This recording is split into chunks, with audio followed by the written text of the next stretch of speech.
আসসালামু আলাইকুম, সবাইকে স্বাগতম। বর্তমানে তিনটা প্রশ্ন পাই, যেহেতু আমার চ্যানেলে কাজের বিষয় এবং প্রবাসীদের বিষয় নিয়ে ভিডিও করা হয়, সেহেতু তিনটা প্রশ্ন কমন। সৌদি আরবে বর্তমানে আসলে কি ভালো হবে? কোন বিষয়ে আসলে ভালো হবে, ফ্রি বিষয় নাকি কোম্পানির বিষয়? এই প্রশ্নগুলো আজকে আমি জবাব দেব। আশা করি আপনারা সঠিক তথ্যটাই পাবেন, কারণ আপনাদের সবসময় আমি সঠিক তথ্য দেওয়ার চেষ্টা করি। এবং এই ভিডিও থেকে জানতে পারবেন আপনি কি কোন বিষয়ে আসলে ভালো হবে এবং বর্তমান পরিস্থিতি কীরকম সৌদি আরবে সেটাও জানতে পারবেন।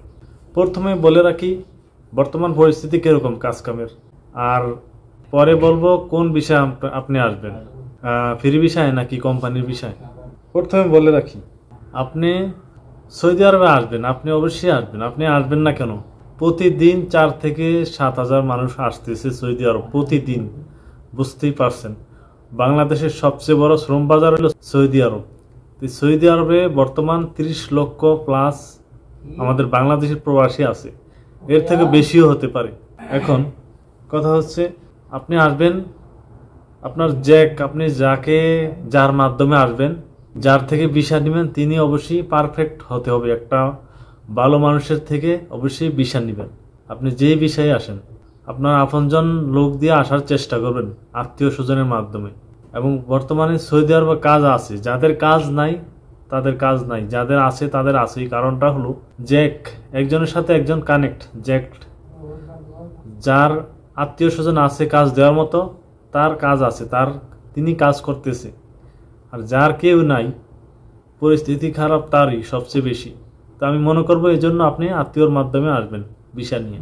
এখন বলবো, আপনি ফ্রি ভিসায় আসবেন নাকি কোম্পানির ভিসায়। আপনি ফ্রি ভিসায় আসলে সুবিধা আপনার কিরকম? ফ্রি ভিসায় আসলে আপনার প্রথমে একটা কাজ শিখে আসলে, দেশ থেকে একটা কাজের ট্রেনিং দিয়ে আসলে, একটা সার্টিফিকেট নিয়ে আসলে আপনার জন্য ফ্রি ভিসায় আসা ভালো। যেসব বিষয়ে আপনি আসলে প্রথম অবস্থায় ভালো টাকা ইনকাম করতে পারবেন। আর যদি আপনার তেমন একটা কাজের অভিজ্ঞতা না থাকে, তাহলে আমি মনে করব আপনার কোম্পানির বিষয়ে আসলেই ভালো। ফ্রি বিষয়ে আপনার প্রথম একটু কষ্ট হলো, আপনি দাফে দাফে আপনার মেধা দিয়ে, আপনার শ্রম দিয়ে আপনি উপরে উঠতে পারবেন। কিন্তু আপনি কোম্পানিতে আসলে সীমিত বেতনে আপনাকে আবদ্ধ থাকতে হবে। এটা হলো কোম্পানি এবং ফ্রি ভিসার সুবিধা অসুবিধা। আশা করি বুঝতে পারছেন। কিন্তু আপনি যখন কাজ না জানেন, আপনার যদি কোনো কাজের অভিজ্ঞতা না থাকে, তখন আপনার জন্য কোম্পানির ভিসা আসাই ভালো। কারণ ফ্রি ভিসা আইসা আপনাকে কপিলের পায়দা, আপনার বছর শেষে আকামা, তারপরে বিভিন্ন খরচ, রুম ভাড়া, সবই নিজের A to Z পর্যন্ত আপনার সব পুরো টাকাটাই এই দেশে আপনি কামাই করে আপনি খরচ করতে হবে।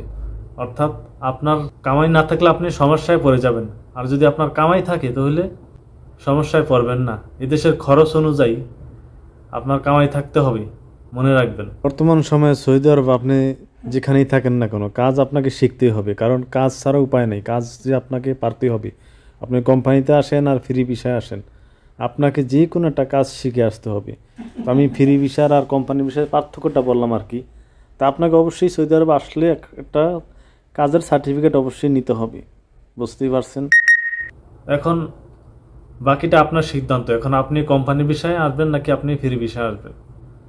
আর সর্বশেষ একটাই কথা বলতে চাই, আপনি ভিসা কেনার আগে অবশ্যই যাচাই বাছাই করে কিনবেন এবং আপনি চেক করে নেবেন ভিসা অবশ্যই।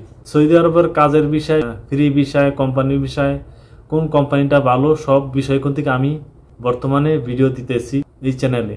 তো চ্যানেলটি সাবস্ক্রাইব করে পাশে থাকবেন নতুন নতুন ভিডিও পেতে, এবং ভিডিওটা অবশ্যই বেশি বেশি শেয়ার করে দিবেন, যাতে করে প্রবাসীরা যারা আসবে সৌদি আরবে, তারা সঠিক তথ্যটাই জানতে পারে এই ভিডিও থেকে। আপনার যদি কোনো মতামত থাকে অবশ্যই কমেন্টস করবেন, ভিডিওতে একটা লাইক করে দিবেন। আপনার একটা লাইক, একটা কমেন্টসে আমরা উৎসাহ পাই ভিডিও বানাতে। ধন্যবাদ, ভালো থাকবেন। দেখা হবে কোনো নতুন ভিডিওতে।